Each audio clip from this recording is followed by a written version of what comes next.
Saudações, amigas e amigos, eu sou Alisson Silva e chego agora com a edição 120 do Quarta Categoria, casa da Série D do Campeonato Brasileiro desde 2020 e também exibido agora pelo canal Nosso Futebol. Começando pedindo a vocês que sigam a gente nas redes sociais, a gente está no Instagram e também no X, que é o antigo Twitter, sempre no @pcategoria.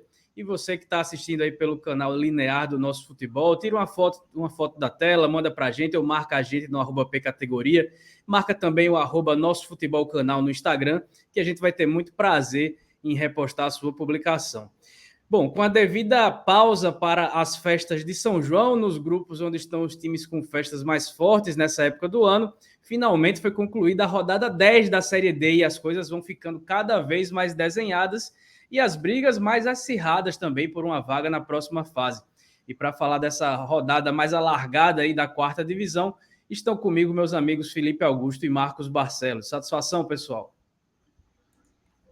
Satisfação, Ederson, Marcos, todos e todas nos escutam e nos assistem agora também para o Nosso Futebol. Sejam bem-vindos à quarta categoria. Uma rodada que não teve classificados, né? A gente esperava que tivesse os 3 classificados e ainda matematicamente a chance dos líderes, principalmente Manauara, 13 brasileiros, perderem essas vagas matematicamente, já que virtualmente estão na próxima fase. Bom dia, boa tarde, boa noite, amigas e amigos ouvintes do Quarta Categoria e amigas e amigos telespectadores, né, do canal Nosso Futebol.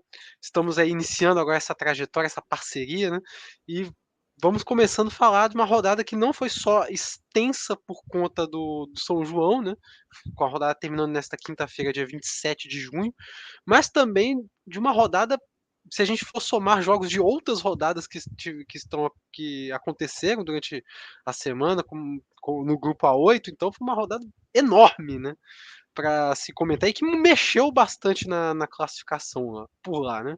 Então vamos que vamos, né. Também temos muitas goleadas a comentar neste episódio. Pois é, muitos gols e mais pênalti fantasma, né? O grupo A3 parece que vai ser assombrado por eles desde o começo, né? Aquele pênalti fantasma do Santa Cruz contra o Souza e agora o do Atlético Cearense marcado contra o 13 nessa 10ª rodada. Mas antes da gente falar sobre isso tudo, a gente solta a nossa vinhetinha e daqui a pouco a gente volta. O Quarta Categoria é um podcast sobre a Série D do Campeonato Brasileiro, que traz informações, curiosidades e conteúdo relevante sobre o futebol que fica longe da grande mídia. Com eles, Felipe Augusto, Marcos Barcelos e Alisson Silva. Começamos mais uma edição do Quarta Categoria, podcast que está desde 2020 trazendo conteúdo de qualidade sobre a Série D do Campeonato Brasileiro. E agora vamos falar também no Nosso Futebol, no YouTube e nos tocadores do podcast sobre a rodada 10 dessa edição de 2024. Começando pelo Grupo A1, que teve empate entre Manauara e Manaus por 0-0. Esse resultado é apenas o segundo empate do Manauara, que venceu os outros 8 jogos da competição e segue invicto e com a melhor campanha entre os 64 times que disputam.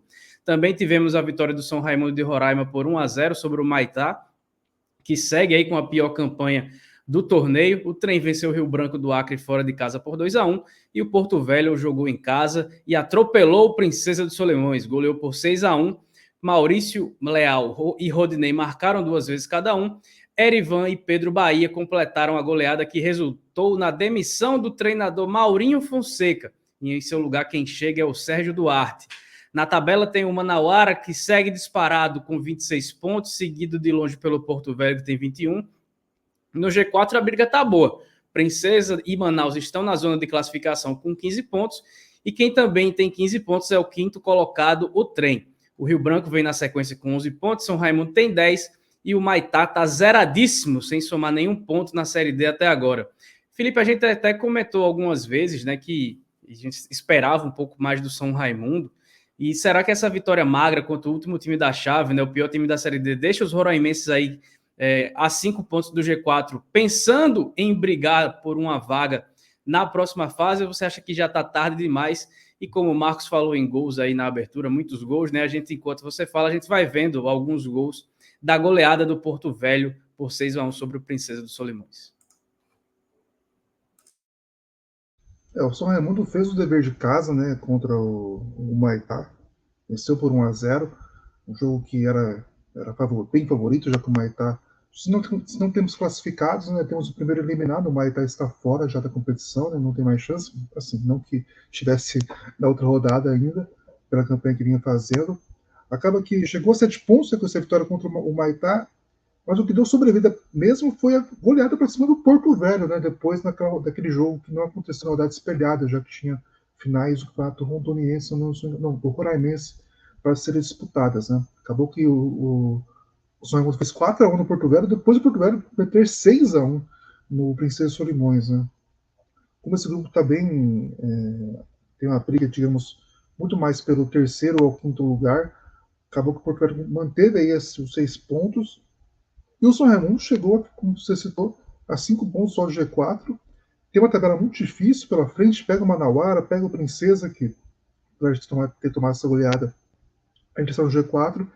Quem caiu um pouquinho foi o Rio Branco, né? Mas o São Raimundo deu sobrevida, pelo menos matematicamente, o time que estava teoricamente eliminado agora deu uma sobrevida com essas 2 vitórias seguidas, né? Já que teve esse jogo que foi remarcado, né? Já que não poderia ser disputado lá atrás, na rodada espelhada.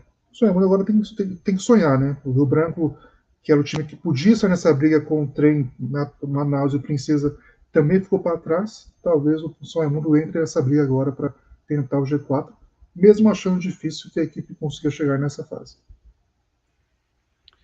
Só complementando essa questão do São Raimundo, né? O São Raimundo chegou agora a 10 pontos. E eu vejo aí que nas próximas rodadas o time roraimense tem 3 confrontos diretos aí, né? Que é justamente contra o Rio Branco no próximo sábado. Depois enfrenta o Trem fora na segunda, no dia 8 de julho. E depois, lá na última rodada, tem o Princesa dos Solimões, né? No dia 21. E antes disso, teria o Manauara fora. Eu acho que desses 12 pontos a disputar, 9 são muito possíveis até, né? Mas só tem um porém. Quem está no G4 ainda um pouco distante ali do Porto Velho, tem 15 pontos. Então essa meta de 19 pontos já está muito mais próxima. Então é muito difícil ainda que o São Raimundo faça um milagre aí nessas 4 rodadas e busque a classificação. Mas tem jogo. Né? Tem jogo e tem condições de ao menos brigar por essa classificação. Né? E claro, vai ter que depender dos resultados de terceiros. E por falar aí em 2 desses adversários, né, Rio Branco e Trem se enfrentaram nessa rodada. O Trem conseguiu uma vitória gigante fora de casa para cima do Rio Branco por 2-1, com gols de Gustavo contra, né, e Dudu. Só descontou para o Rio Branco. E o Trem só tinha vencido o próprio São Raimundo fora de casa, né, nessa competição. E precisava de uma vitória fora dos seus domínios, até para consolidar nessa briga, e principalmente por se tratar de um rival direto. Né? O Rio Branco também estava ali na cola. E essa vitória, né, deixou praticamente o time acreano um pouco para trás, e o Trem cola de vez no G4. Né? Por conta de um gol, né, o Trem não entrou de vez entre os 4 primeiros, né, na zona dos 4 primeiros. Né, porque o saldo do Manaus é de 1 negativo, o Trem tem 2 negativos. Né, então ficou muito próximo de já consolidar essa posição. Né, mas tá na briga e se mostra muito forte nessa disputa. E tem a condição de engatar uma sequência boa de vitórias. Né, que na próxima rodada já pega o Maitá praticamente 100% eliminado da competição. O Maitá fazendo hora extra, né, na competição, na verdade. Complicadíssimo. Se a gente tivesse que fazer outra tier list, eu nem lembro se estava não deveria disputar. Acho que não, porque a gente tinha colocado uma na hora no grupo, né? Então é difícil. O Maitá tá complicado. Grupo A2 teve as partidas bem espaçadas, começando no dia 22 e acabando só no dia 27. A 10ª rodada foi aberta de forma até bem surpreendente, porque o Águia de Marabá finalmente venceu a primeira, fazendo 2-0 no Motoclube, jogando em casa. O Rivers recuperou da derrota para o Cametá e bateu o Tocantinópolis fora de casa por 3-0. O Fluminense do Piauí com Kiko fez 1-0 no Altos e no encerramento da rodada o Maranhão pegou o Cametá e venceu por 1-0 com gol já no fim da partida. esse grupo tem a briga mais intensa por uma vaga no G4, pelo menos na distância, né, entre os clubes que seguem na briga. Acho que só a Lanterna que não está tão perto assim de conseguir uma vaga na próxima fase.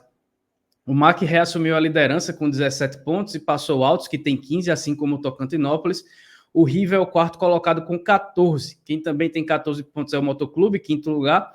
Depois vem Fluminense do Piauí com 13. Então a gente tem 4 pontos de diferença entre o primeiro e o sexto colocado. 6 pontos de diferença entre o primeiro e o sétimo, que é o Cametá, com 11. E o Águia de Marabá na lanterna com 8 pontos.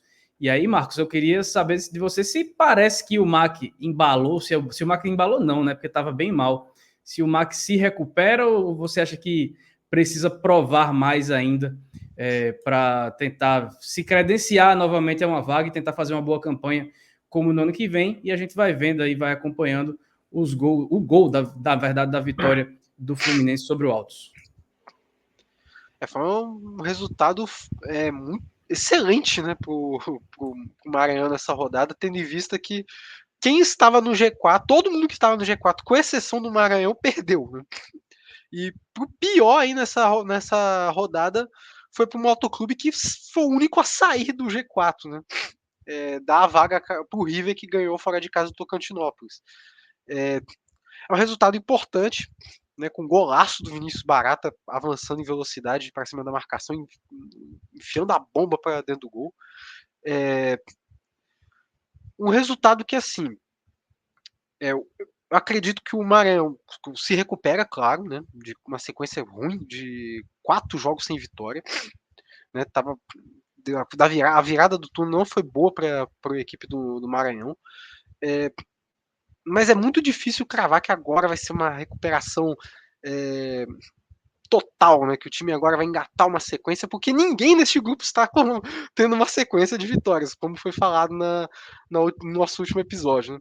Todo mundo está sofrendo ali para ter regularidade. A gente comentou que até então não tinha um líder com 5 vitórias, agora o Maranhão atinge essa 5ª vitória na chave, né? E a gente sabe que de todos esses times que estão irregulares, né, estão ali brigando pela classificação, eu acho que o time que tem mais condição de atingir esse ponto, né, é o Maranhão, né? Agora precisa se provar em campo.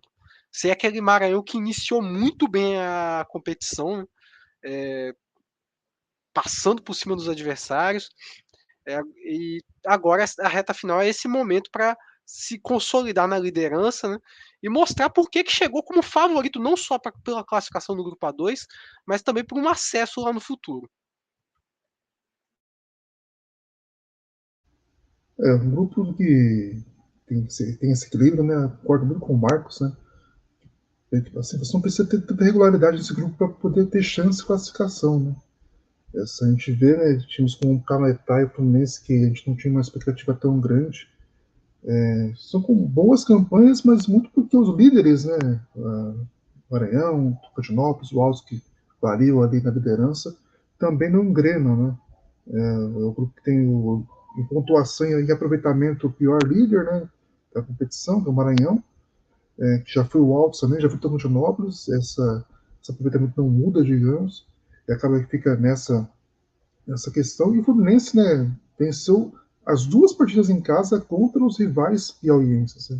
Venceu o River no primeiro turno e agora vence o Altos também. Né? Um jogo aí que teve domínio, teve expulsões para os 2 lados. O Fluminense conseguiu achar um belo gol, né, com o Kiko. Apesar que os 2 expulsos foram lá no finalzinho da partida, os acréscimos já, então não teve uma interferência tão grande assim no resultado.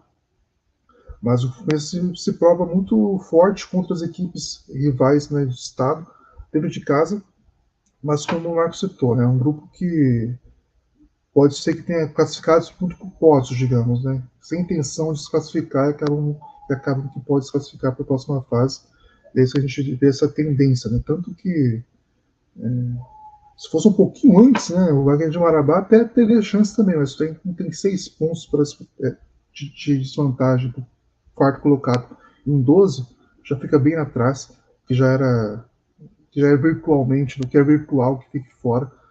Mesmo com a vitória, acaba se consolidando mais ainda.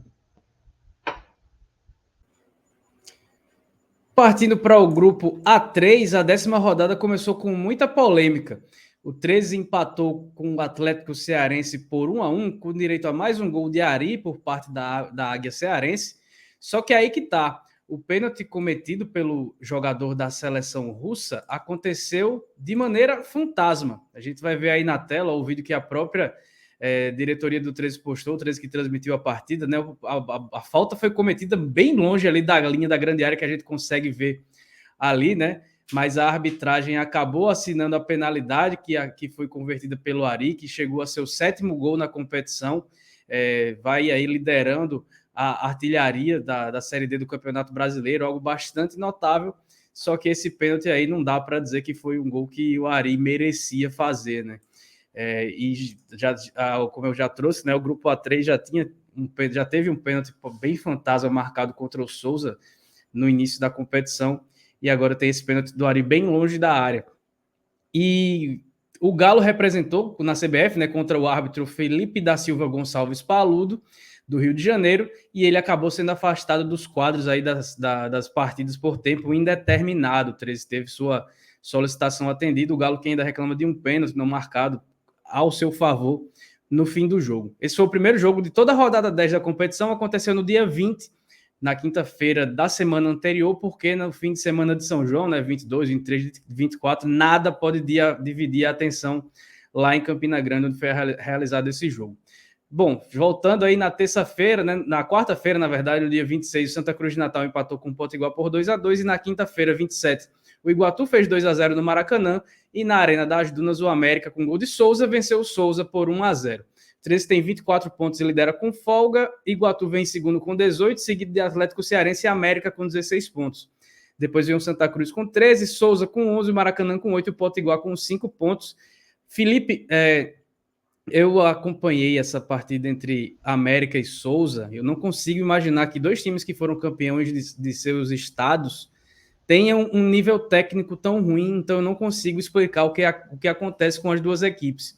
E elas parecem lutar por um objetivo muito claro, que é não se classificar, porque o nível do futebol é baixíssimo, rasteiro, duas equipes que chegaram na terceira fase da Copa do Brasil, só que nesse momento, né, parece que o Souza, o dinossauro do sertão, que foi uma das grandes surpresas, das grandes histórias aí do futebol brasileiro nesse primeiro semestre, está cada vez mais próximo de encerrar sua participação na primeira fase, além de ser um time que foi campeão paraibano, que chegou na terceira fase da Copa do Brasil. É sempre bom lembrar que o Souza bateu na trave no acesso, sendo eliminado no mata-mata das quartas de final pela Ferroviária no ano passado.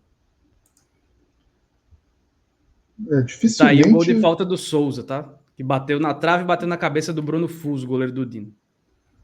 Dificilmente a gente vai acertar o G4, né, do G4 do acesso, porque o Souza caminha bem para ficar fora, você retrocede bem para ficar fora da próxima fase, né? São 5 pontos de diferença para o América, um jogo que a gente falava, né, que seria muito importante, né, seria vital para as pretensões das duas equipes, mas como você citou, né, o futebol apresentado é que preocupa até mesmo quem venceu, que é o caso do América. O Souza, acho que só para piorar a situação do Souza com S, um marcado pelo Souza com Z, do América, que acaba vencendo, voltando ao G4, né, aí com 16 pontos. A equipe aí tinha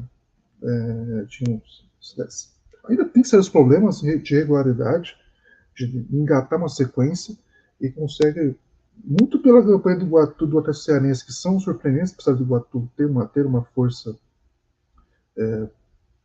não é uma surpresa tão grande assim estar no G4, mas também por essa distância que há do 13, o América consegue ainda performar, entre aspas, bem contra essas equipes, né? Já que o 13 disparou, e apenas matematicamente, assim, a questão de uma rodada para ter um desclassificado não vai ser um empate com o Atlético Cearense que vai mudar o trajeto da equipe. Não só isso, mas também de liderança, né? Algo que, claro que a vantagem é menor, são 6 pontos, mas o 13 também caminha bem para essa configuração.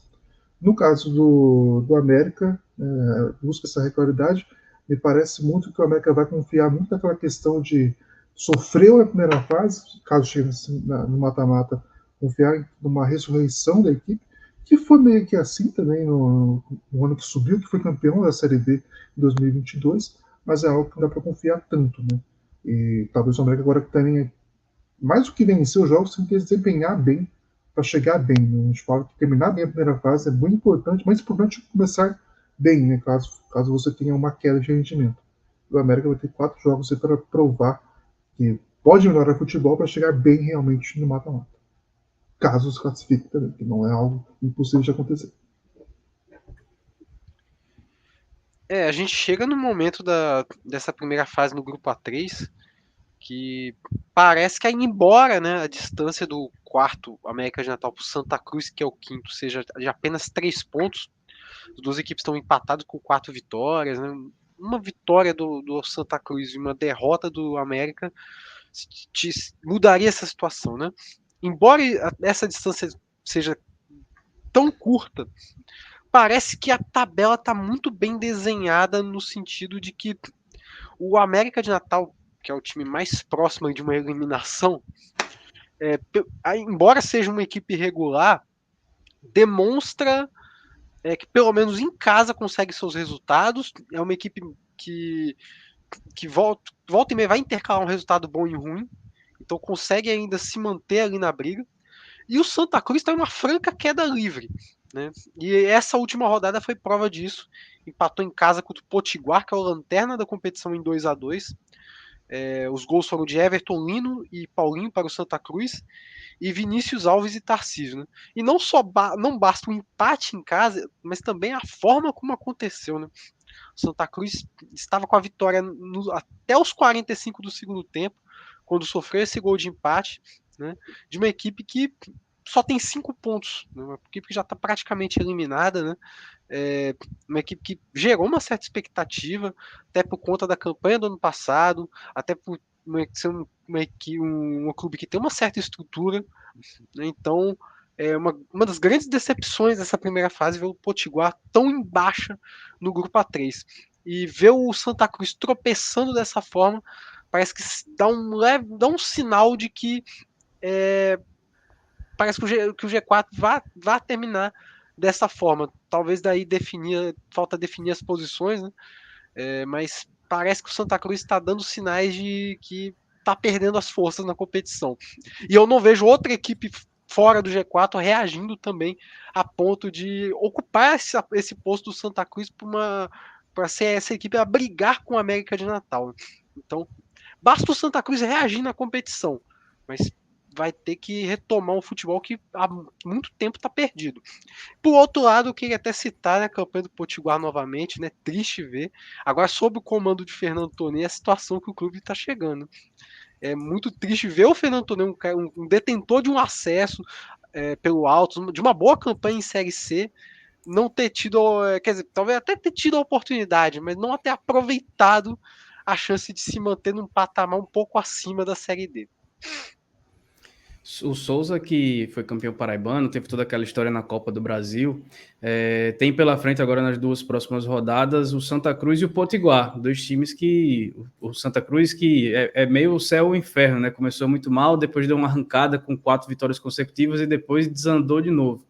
E o Potiguar que vem mal desde o começo, né? Então, se o Souza quiser pensar em alguma situação de brigar pela classificação, tem que vencer esses 2 próximos jogos, mas só para pensar. Porque nas últimas 2 rodadas tem o 13 e tem o Iguatu, que são jogos difíceis, né? O 13 no Marizão e o Iguatu, na última rodada fora de casa.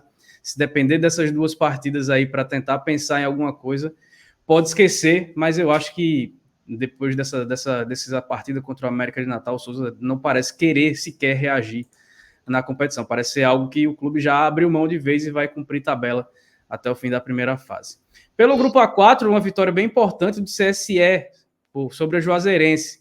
O CSE venceu por 2-1 fora de casa, abrindo aí essa 10ª rodada. O Asa fez 2-0 no Juazeirense, na estreia de Raniel Ribeiro, no comando do Fantasma. O Retrô, mais uma vez, contou com aquele Fernandinho para vencer o Petrolina por 1-0.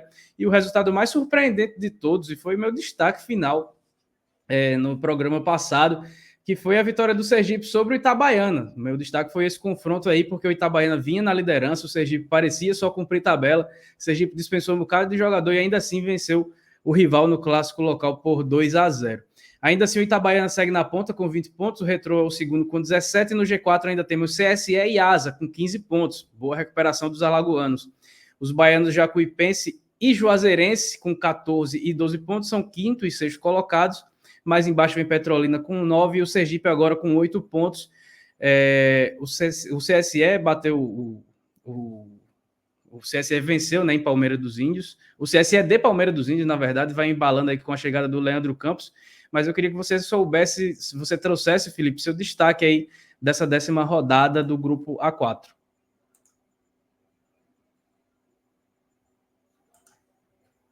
Tá mutado, Felipe. São 2 destaques que você citou, né? Primeiro, para mim, o CSE, o time que é o terror dos baianos da Bahia, né? Venceu a Juazeirense fora de casa e também venceu agora o Jacuipense também, lá no estado baiano. O CSE tem 4 vitórias, né? São 2 fora de casa e 2 dentro. É um time que não tem muito padrão de resultados, né? Perde, vence, empata, seja dentro ou fora de casa, e consegue, né, se consolidar. É um time que, se fosse a cada rodada fizesse, né, aquela lista de surpresas, decepções e tal, o CSE mereceria estar na lista de surpresas, porque não se esperava, de fato, uma campanha de G4. A equipe está no G4 atualmente, agora, né? Tem aí apenas um ponto de diferença para o Jacuipense, um confronto direto que a equipe teve aí nessa rodada. Venceu, abriu 2-0, né? Conseguiu fazer aí, abriu 2-0 com, deixa eu confirmar aqui, com o Whindersson Índio e o Felipe Ramon. Só tomou o gol tomou o gol, né, do Jacuipense no finalzinho da partida, então foi uma partida que teve a tranquilidade, pelo menos o placar, quando abriu 2-0. O time se manteve bem para conquistar essa importante vitória. E o outro caso é o Sergipe, né, que venceu aí, e deve dar, eu acho que o sentimento que fica nesse clássico para o estudo Itabaiana é de ponto de interrogação. Será que a equipe realmente é tão forte assim, né? Apesar de ser um clássico, você nivelar as coisas. E para o Sergipe também talvez tenha aquele sentimento de que demorou muito para acontecer uma vitória empolgante, né? O time já havia vencido uma partida, mas só agora que teve uma vitória que pode se gabar, ainda mais porque foi um clássico, né? Mas a distância ainda é muito grande para o G4. São 7 pontos em 12 a ser disputados, então é algo que fica bem difícil para as equipes. E não só para o Sergipe, né, mas para o Petrolina também. A briga parece ser do sexto para cima, apesar de Itabaiana e Retrô já. Mais o Itabaiana, né, pode aí pensar mais em liderança do que propriamente na vaga, está bem encaminhada, apesar dessa derrota para o Sergipe. Do outro lado, eu queria destacar a vitória do Asa por 2-0 em cima da Juazeirense. Não foi uma rodada boa para os baianos enfrentando os alagoanos, né, nessa 10ª rodada. Os gols da partida foram marcados por Júnior Viçosa e Kellyton, e foi uma partida que marcou a volta a estreia, né, de Ranieri Ribeiro no comando do Asa, e da volta, agora sim, né, volta de Júnior Viçosa ao time titular. Né. Durante a semana, o treinador, o Ranieri Ribeiro, destacou a importância de recuperar o Júnior Viçosa, que ele estava sentindo a falta de uma referência na equipe do Asa nos últimos jogos, tanto que, né, eram 5 jogos que o Asa não vencia e estava 4 sem marcar. E o Júnior Viçosa, ele fazia muito tempo que não era titular, né, na equipe do Asa. Ele estava vindo do banco na maioria dos jogos. E dessa vez ele iniciou essa partida como titular e abriu o caminho para a vitória para cima da equipe baiana, né? E o que pode ser um sinal de uma recuperação de um atleta. Talvez seja esse um dos grandes méritos aí do Ranieri Ribeiro nesta partida. E se isso se manter com frequência, né? Se o Júnior Viçosa continuar dando sinais de recuperação, continuar marcando gols, pode ser uma grande virtude aí, um grande nome que o Asa vai poder contar não só para a classificação do grupo A4, mas também pensando já no mata-mata. E o Ranieri Ribeiro, né, que já conseguiu acesso com o Campinense em 2021, se ele não é dos treinadores que tem um estilo de jogo muito atrativo, muito vistoso, mas gestão de grupo ele é Ele é um cara realmente muito bom, um cara que consegue tirar o máximo que seus jogadores conseguem dar. Às vezes o máximo é suficiente, mas muitas vezes, infelizmente, não é, infelizmente, para os clubes, né, que ele treina. Bom, passado aqui os quatro primeiros grupos, né, dessa Série D do Campeonato Brasileiro, a gente vai para o nosso intervalinho e já a gente volta para falar sobre o grupo A5, A6, A7 e A8. Tem aqui Brasileiro Feminino Série A2, também Terceirona Paranaense. Adivinha? O futebol longe dos holofotes, uma paixão pelo alternativo. Revista Série Z, a revista do futebol alternativo. Desde 2011, o site vozdatorcida.com traz o melhor conteúdo independente sobre o futebol paraibano, com credibilidade e sem compromisso de agradar ninguém. Para ficar por dentro de tudo que acontece no futebol da Paraíba, acesse vozdatorcida.com e siga em todas as redes sociais, @vozdatorcida. Estamos de volta com a segunda parte do Quarta Categoria, nessa edição 120, falando sobre a 10ª rodada da Série D do Campeonato Brasileiro. E tivemos, né, nessa semana aí, caso de polícia nessa edição da competição. E aquele famoso, né, bom dia, Polícia Federal, e daqui a pouco a gente comenta sobre isso, obviamente. Antes, mais uma vez, a gente pede para que você siga nas nossas redes sociais, a gente está no @pcategoria no X, que é o antigo Twitter, e também no Instagram, com essa mesma @pcategoria. Se inscreva no nosso canal do YouTube, podcast Quarta Categoria, deixe lá seu like. E para quem está acompanhando a exibição do nosso futebol, a gente repete, né? Tira uma fotinho da tela, manda para a gente ou marca a gente nas redes sociais também. A gente volta agora ao nosso giro pela 10ª rodada, agora sim com os grupos que tiveram todos os seus jogos, ou quase todos, no fim de semana, né? Começando pelo A5, que teve a vitória do Anápolis por 2-0 sobre o Iporá fora de casa. União Rondonópolis e Brasiliense empataram por 1-1 no estádio Lutero Lopes. O Real Brasília conquistou seu terceiro ponto na competição ao empatar com o Misto por 2-2. E o Craque goleou o Capital do Tocantins por 4-1. Nenhuma mudança no G4, que segue com o Brasiliense com 23 pontos, Anápolis com 20, Craque com 17 e Misto com 14. Fora estão União Rondonópolis com 12, Iporá com 11, Capital com 7 e o Real Brasília ainda sem vencer, mas soma 3 pontos. O Brasiliense segue aquela mesma toada na ponta da tabela e agora parece que o Anápolis vai se firmando como postulante a conquistar uma vaga antecipada, né, Felipe? Pois é, o Anápolis aí que, junto com o União Rondonópolis, eram os favoritos nessa chave para nós, né? Claro, são 4 vagas, mas eram as duas principais equipes dessa chave. O Anápolis demonstra isso, né? Faz uma campanha consistente. Voltou a vencer 2 jogos seguidos, né? Tinha feito uma sequência de 4 partidas com vitórias, teve um empate, uma derrota, e agora volta a vencer 2 partidas, né? O Anápolis fora de casa, o Anápolis fez 6-0 no Iporá, no agregado.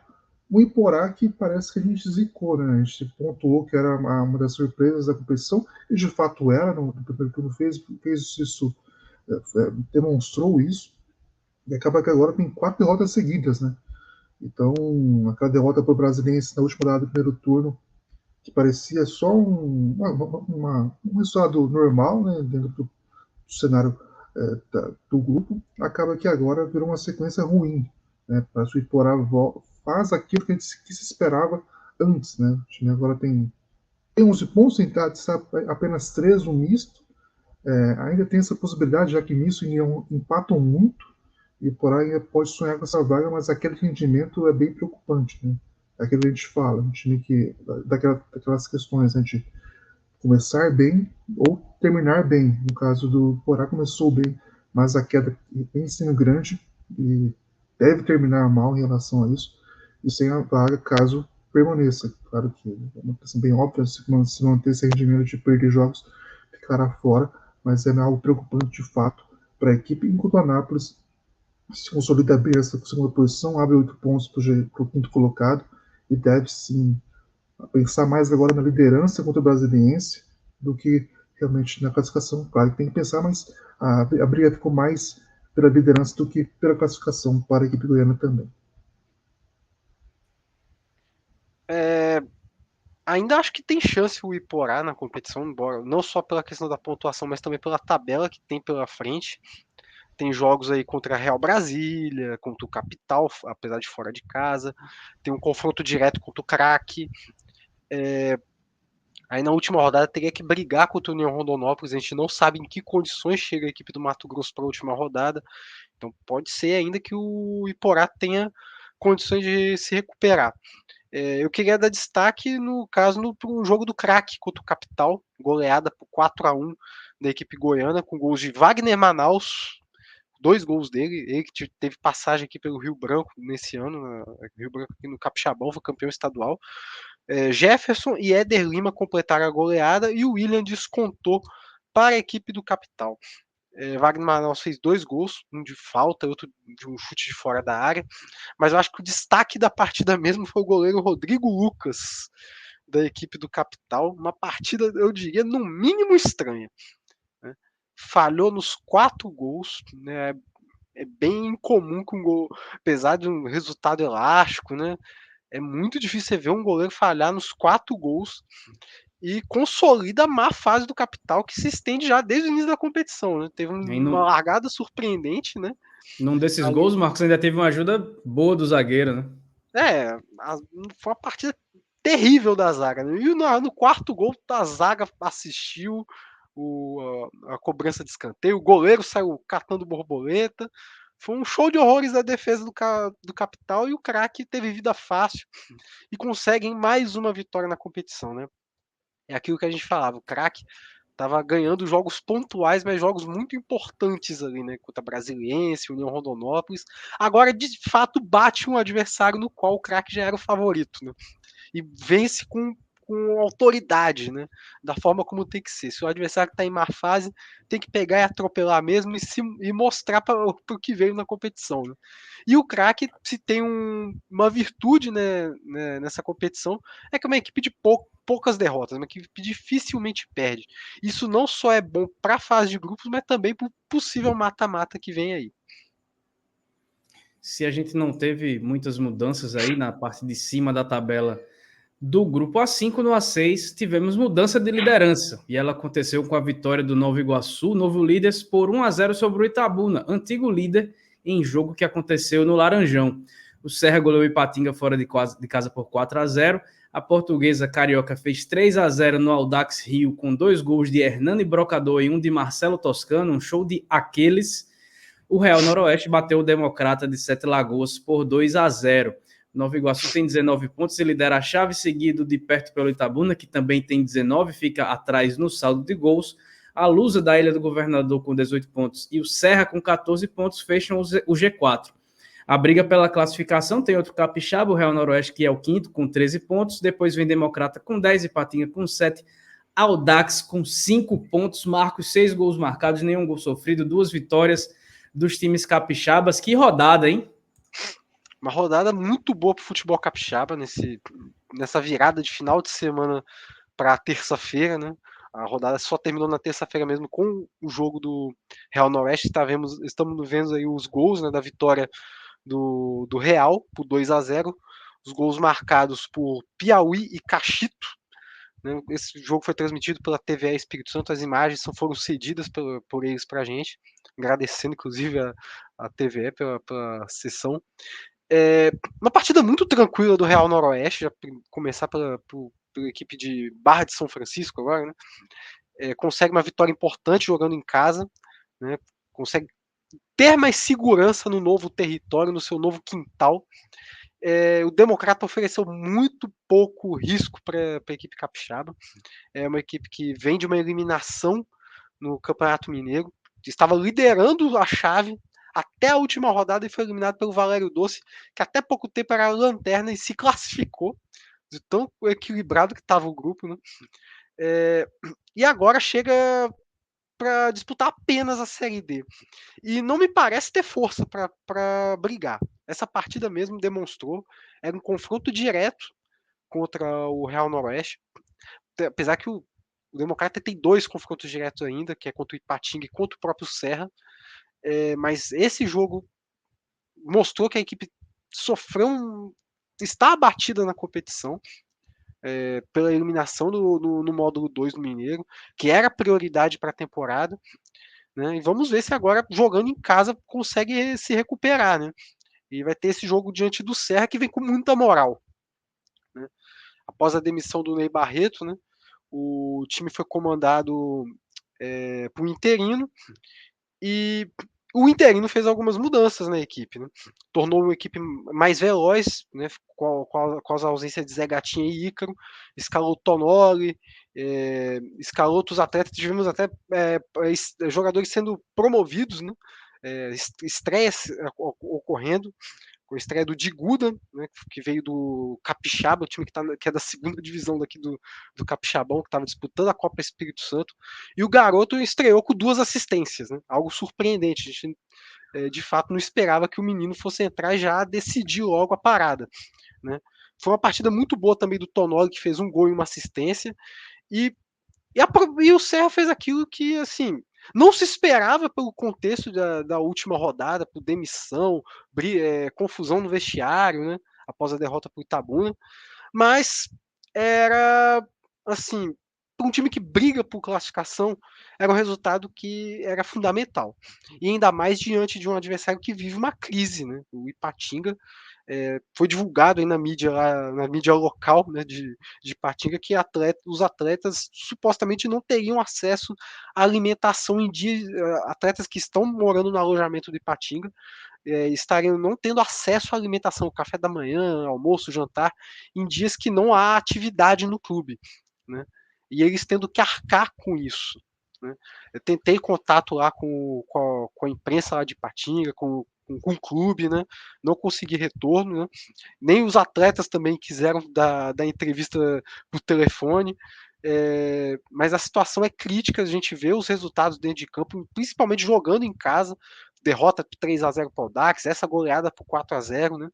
Então o Ipatinga, apesar de que ainda tem uma pequena esperança, talvez, de nessas últimas 4 rodadas tentar engatar uma série de vitórias, né? Mas a situação mostra que tanto dentro de campo quanto extra-campo também tivemos algumas dispensas de atletas desde o início da competição para cá, né? Empréstimos de outros jogadores. A situação não mostra que há uma chance do Ipatinga reverter e brigar pela vaga. Acho que, e também isso a gente vai falar um pouco mais para frente, isso reflete um pouco o cenário que está o futebol mineiro para essa Série D, né? Só uma pincelada só sobre a questão. O Ipatinga está fazendo por merecer entrar na nossa lista de não deveria disputar, porque realmente a campanha é ruim, as atitudes são ruins, e nada se compara, né, ao que ele tinha lá de 17 anos atrás, que encantou o Brasil e tal, que chegaram até a Série A.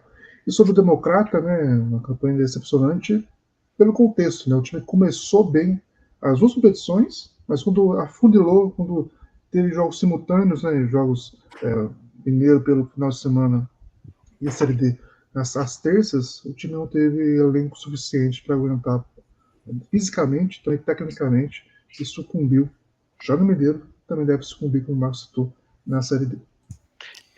Elson, eu queria só destacar um último ponto, que esse resultado também foi, de certa forma, foi histórico para o Serra, né? Tivemos aí maior goleada do confronto, né? Igualando os 4-0 que o próprio Ipatinga aplicou sobre o Serra, lá em 2004 na Série C.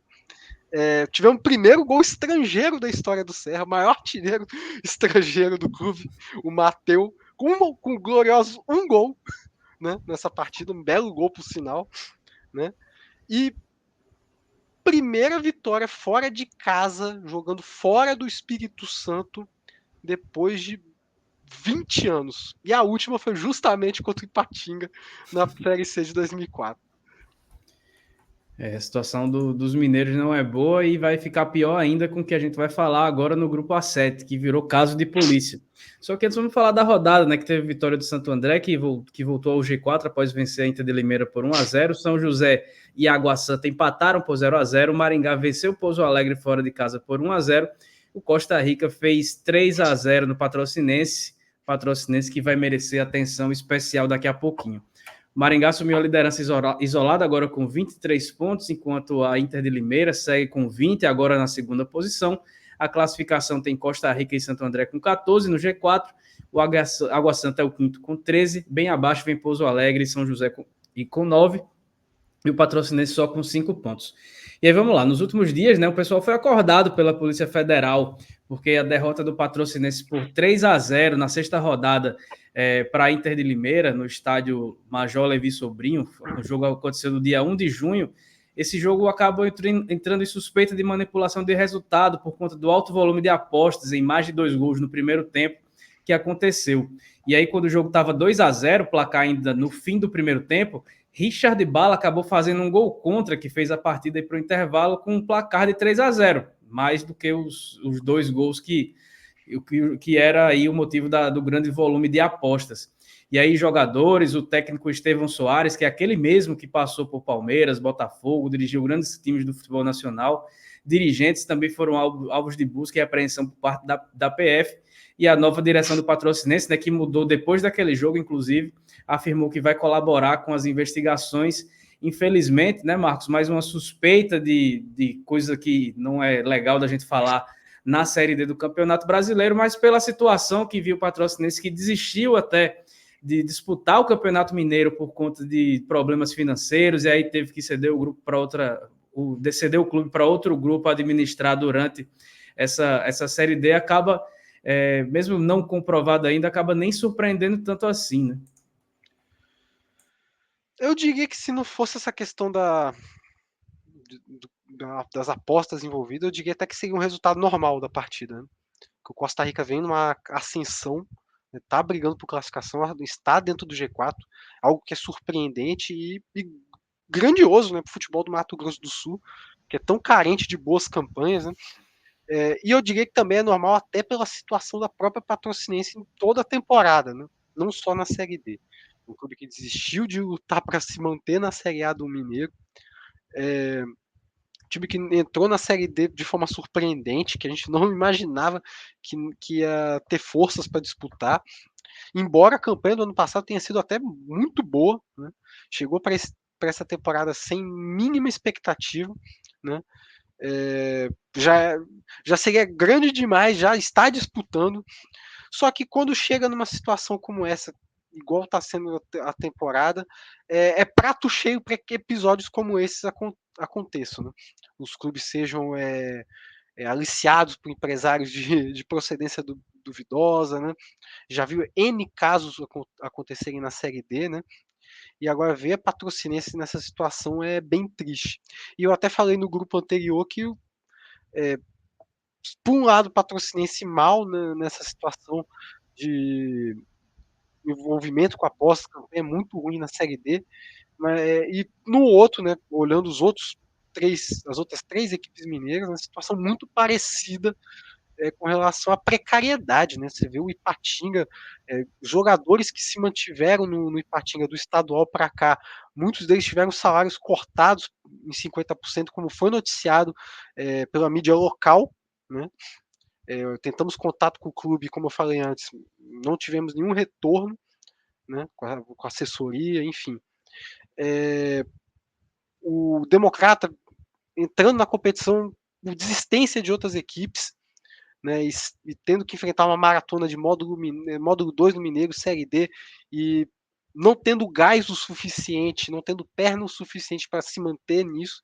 E o Pouso Alegre, que é a equipe que chega mais forte, né, na Série D, apresenta um futebol muito abaixo para brigar por alguma coisa. Então, é um cenário muito precário o futebol mineiro, né, neste momento, né?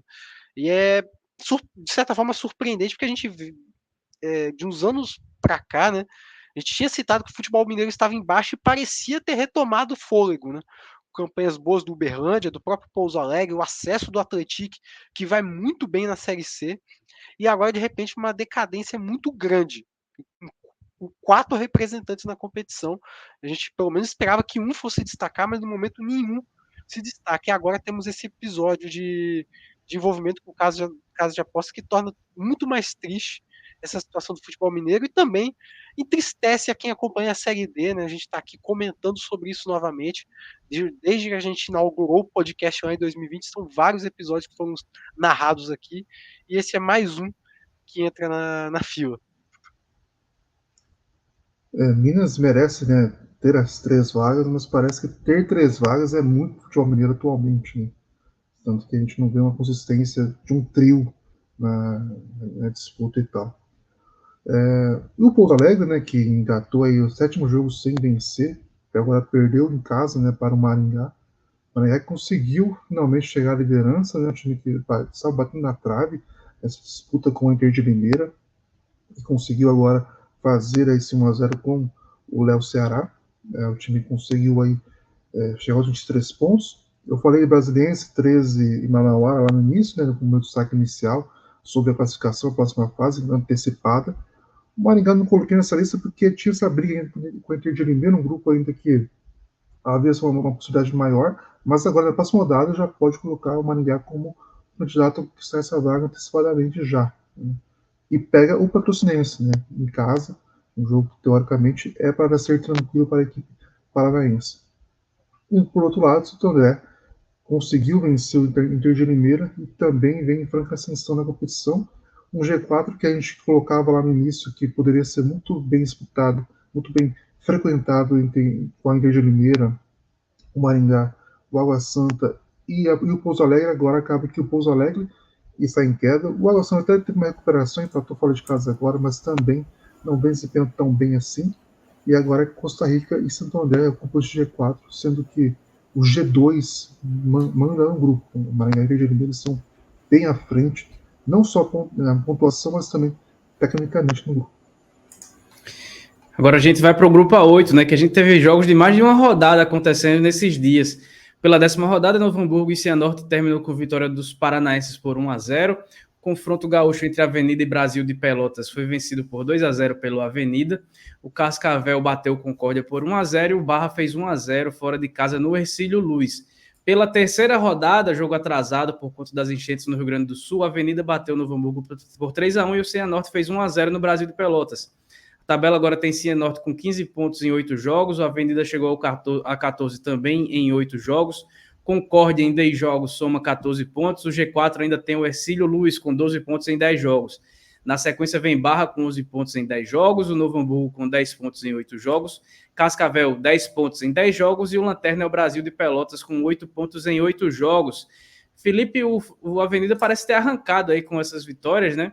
E agora, com o número de jogos mais aproximados aí entre os clubes, a tabela parece que começa a tomar forma.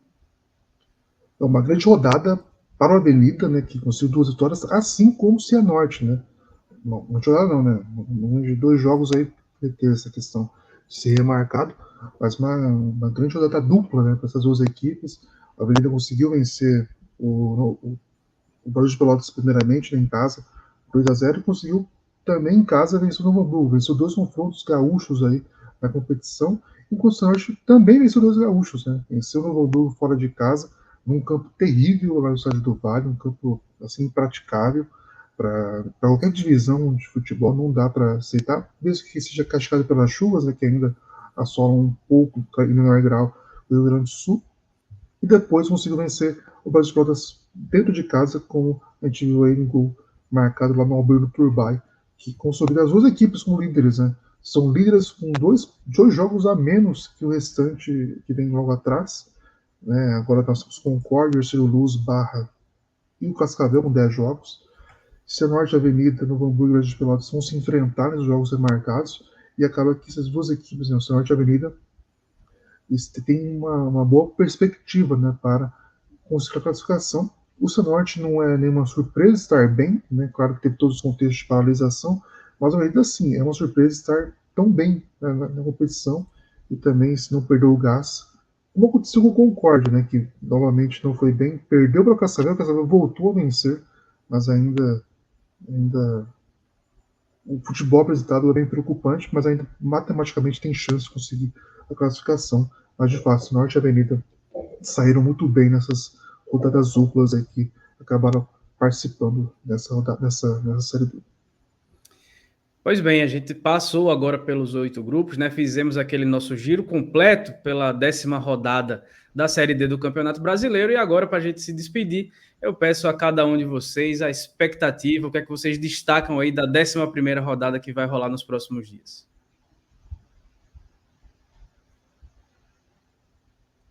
Pode começar pelo Felipe. Bom, eu falei do grupo A7, né? Água Santa e Santo André e Água Santa. Duas equipes vão se enfrentar nessa rodada. Eles jogam. Deixa eu confirmar só onde vai ser. Jogam em Diadema, no Distrital Inamar. Um jogo que pode mudar, né, o G4. O Água Santa voltar entre os 4 classificados, enquanto o Santo André sair, já que está atualmente ocupa essa posição. E vem em boa ascensão, né? São 2 vitórias seguidas, incluindo uma contra a Verde Mineira, que é uma das grandes equipes do grupo, da Série B, mesmo agora sendo vice-líder. Também destacar São Raimundo e Rio Branco, né? Que também é um jogo que pode ter um peso muito grande no que as duas equipes esperam para o final dessa primeira fase. A gente citou que o São Raimundo tem conseguiu 2 vitórias seguidas, né? Conseguiu se ressuscitar na competição, pelo menos matematicamente. E agora tem um jogo bem importante para consolidar essa recuperação contra o Rio Branco, um rival próximo, 1 ponto de diferença, também não é nada impossível de se vencer, e claro, também depender de outros resultados para colar no G4 de fato, já que agora não está nessa posição. Então são 2 jogos aí que chamam a atenção, assim como o River Fluminense, no último confronto estadual. Vamos ver se o Fluminense consegue vencer, desempenhar bem fora de casa contra um rival piauiense, coisa que não aconteceu, e vamos ver se o River consegue voltar a vencer aí para se consolidar mais aí no G4. Bom, e do meu lado, vou destacar aqui alguns confrontos, inclusive o Felipe citou alguns que eu citaria também, fiz até na minha listinha aqui enquanto ele falava. Eu destaco o Souza e Santa Cruz, que é um jogo que vai dar muitas respostas para nós no próximo episódio, né? Vamos ver se um deles sai da crise ou os dois se afundam juntos, né? Acho que esse jogo traz esse significado. Temos Jacuipense e Asa, né? As 2 equipes aí brigando pelo G4, e vamos ver se o Ranieri Ribeiro dá uma sequência para o Asa, uma sequência que a equipe precisa retomar. Temos os duelos do G4 do grupo A5, que são Anápolis e Craque, e Misto e Brasiliense, né? Temos o quadrangular entre capixabas e mineiros, né, ainda acontecendo, Real Noroeste enfrentando Ipatinga e o Serra visitando o Democrata de Sete Lagoas. E quem diria, parece que vai ficar mais os capixabas brigarem entre si do que ter uma presença dos mineiros, mas só essa rodada vai nos dizer direito se isso vai se confirmar. E também eu queria destacar o confronto entre Cianorte e Avenida, que virou o confronto dos líderes do grupo A8. Pois bem, a gente vai encerrando por aqui essa edição 120 do Quarta Categoria, a casa da Série D no mundo dos podcasts. Um abraço a todo mundo que nos acompanhou. Semana que vem a gente está de volta trazendo aí todo o panorama, tudo que aconteceu na 11ª rodada e entrando na contagem regressiva para as 3 últimas rodadas dessa primeira fase. Então um abraço aí para todo mundo que acompanhou e até a próxima.